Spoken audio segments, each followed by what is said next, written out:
Hey everybody, welcome to our iSchool newsletter for October. It's been a crazy start to the year, as I'm sure you all can imagine, and we've seen a lot of interesting things come about, not only in our technology world, but as we continue to work with you guys in your virtual classrooms and your hybrid models, and just all the exciting innovations you're doing, and all the different ways you're kind of pushing through and kind of handling, as best we can in this new normal. And so it's really kind of refreshing to see how much teamwork we have with each other, and how much collaboration we're seeing as we figure out best practices and work through things as we go. Um, Really, the focus of this video this month, I want to talk about Google Meet the most. It's one of those things that I don't think we ever imagined we'd spend so much time in these days, but I think Google's aware of all the needs that we have as educators and working for the school system.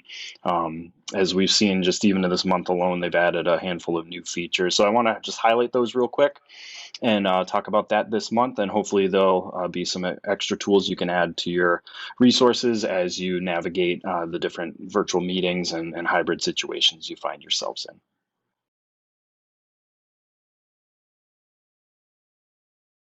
So let's dive right in first. One of the things I want to share, just to have in your back pocket, we've all experienced different meetings that sometimes work great, work smoothly, but we've also experienced some meetings that don't end up being perfect, and that's the reality. I think as we know, we there are some things we can control and some things we can't.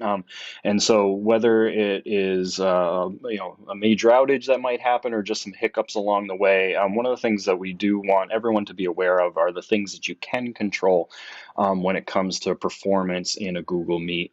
And so on our Launchpad website, many of you are familiar with our HPS tech support link here, and then we have our KB, or our knowledge base, up in the top. And when you click on that, one of the resources we have right away in our Getting Started section for G Suite is an article we call Google Meet Best Practices. And this would be something I'd have in your back pocket, just in terms of, hey, what are things that are good to do and good to know, not only for yourself, but maybe even a potential coaching opportunity for students in terms of how to handle audio and video. But in particular here, we have a section on just tips to improve the performance in a Meet. And it lists a few different things about how to best handle extensions, how to deal with your camera, a couple of view change recommendations. So I'd encourage you to take a peek at this resource, know the details of things in here, and these are basically the first thing that you can control should you run into any potential issues in a Google Meet. So check out that resource called Google Meet Best Practices on our knowledge base.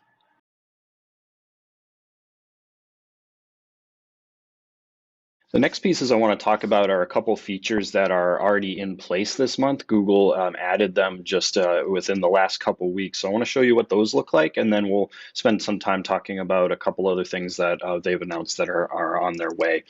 And so I'm just going to hop into a Meet here just so we can kind of see a visual together. So I'll just join one real quick so we can see the process.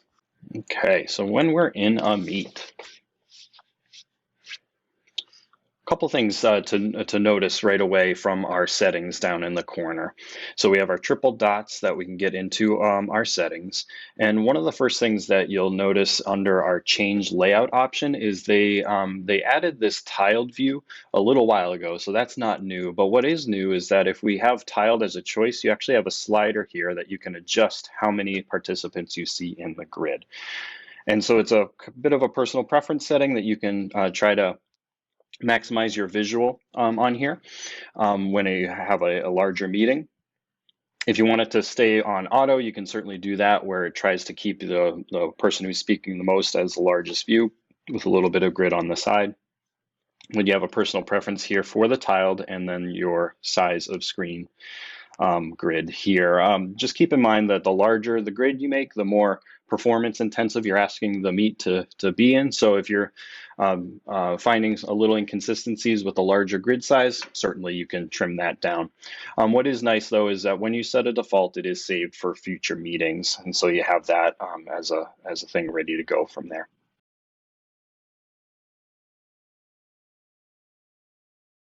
The other thing they've added recently are what they call host controls. And so if I go into my settings app, and this is if you are the owner or the host of a meeting, but you have this new setting here called host controls with a couple extra permission sets that are available. They have the quick access, share your screen, or send chat messages, where you have some global on-off switches in here. So the quick access is on by default, and basically that just lets people with a Haver login into a meeting. Super easy. If you turn that off, it requires that and basically an invitation is sent, or a request is sent to the host to let somebody in the meeting. And so I know it's probably similar to what's called a wait room feature that you might have seen in Zoom and some of the other apps. And so this is Google's version of that. And so as the host, you can turn that off if you want to manually let people in.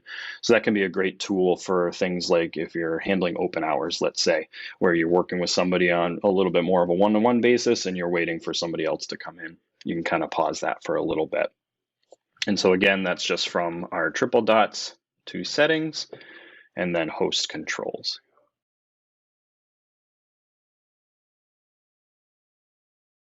Another thing we have available in our settings is related to audio.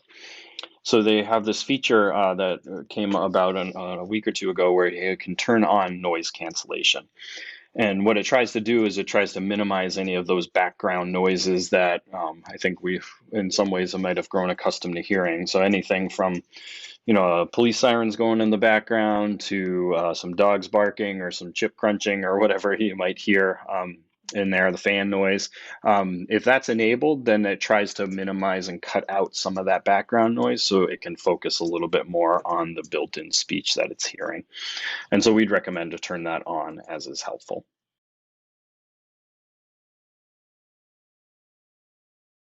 One of the questions we've been getting a lot is the question around JamBoard. JamBoard's a newer app that Google has put out, and it kind of came in conjunction. They have these digital whiteboards that they sell, and I think the app came to kind of be part of that suite. But it is available in an online version as well, that we don't need that hardware to use, and it's just a digital whiteboarding app. And one of the things that it doesn't do right now is that we don't have it available for students to use in our district, because unlike a lot of the other Google resources that we have that have a revision history to them, like any Google Doc or slides or drawings or whatever, we can go in and we can actually see the revision history of it. We can see who might have modified what and when.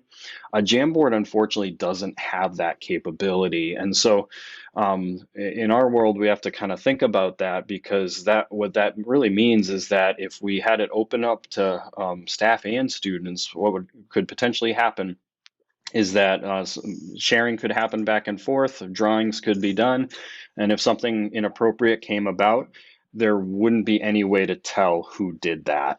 And so it's an open-ended world of, unfortunately, to something until Google opens that up as a feature and gives us some revision history on there. Jamboards cannot be manipulated or viewed by students unless a teacher presents that in a meet. And so that's what I want to just kind of cover today. I want everybody to know just we're hoping Google makes that adjustment for us so that it can be a collaborative tool that you use between staff members and students. But right now it's just for staff members, but here is how you can use it in a meet should you want to do so. And so the way we would recommend approaching that is just in your drive, you can go to new, and you have Google Jamboard as a choice. And it opens up the app and gets you ready to go. If you haven't played with it yet, it's a pretty straightforward. What you see is what you get annotation tool. So you can come in here and just start drawing and sketching and doing what you need to do. And so it is open as its own tab here. And so if I wanted to use that in a meet and use it as in a live kind of teaching scenario, I would just go into my meet now, and I could go to present. And I could either present, really any of these options here would allow me to pick that tab of the Jamboard, and then I'm presenting that out to the students, much like I would a website or a document.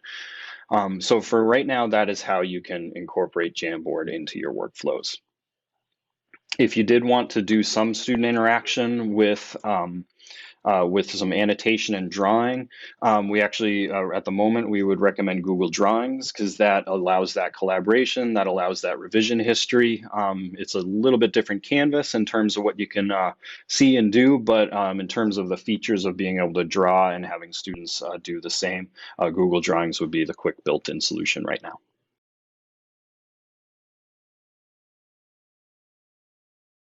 All right, so let's talk about the coming soon features that Google has officially announced.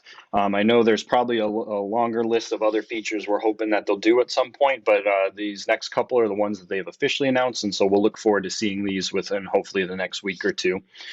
So the first one is the ability to blur our backgrounds in a Google Meet. So they've announced this ability should be coming soon. It doesn't completely remove your background, but it will hide some of the things behind you as it goes. So it's going to be a pretty simple thing for us where we can just go to our friend the triple dots and turn on black background blur. It doesn't work on every single computer device is what they're telling us. It needs some specific hardware to do it, but for those of us that are on PCs and Macs and some of the newer Chromebooks, it should not be an issue. And so look for that as it comes out, triple dots to turn on black background blur.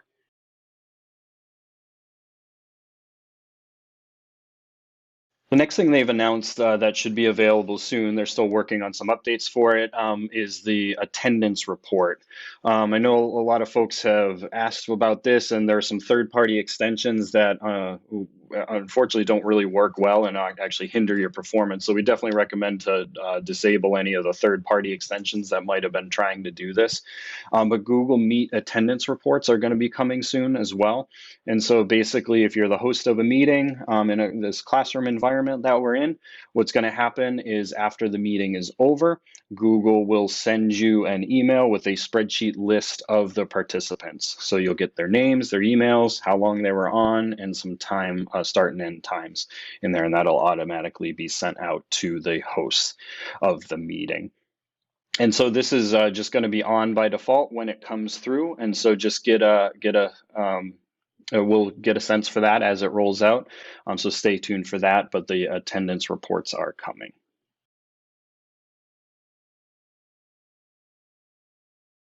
And then the last thing that Google's officially announced, they actually just announced it yesterday. They're pulling out the option of having built-in Q&A question and answer stuff in Meets, and also quick polls in Meets as well. And so while you're in a Meet, you'll be able to ask a question. People will be able to give thumbs up or some responses to it, or you can do a quick polling to engage feedback right away, right within a Meet. And so that's, again, something that'll happen probably within the next week or two as they continue to roll out these features, but they're incorporating Q&A and polls right within the Meets.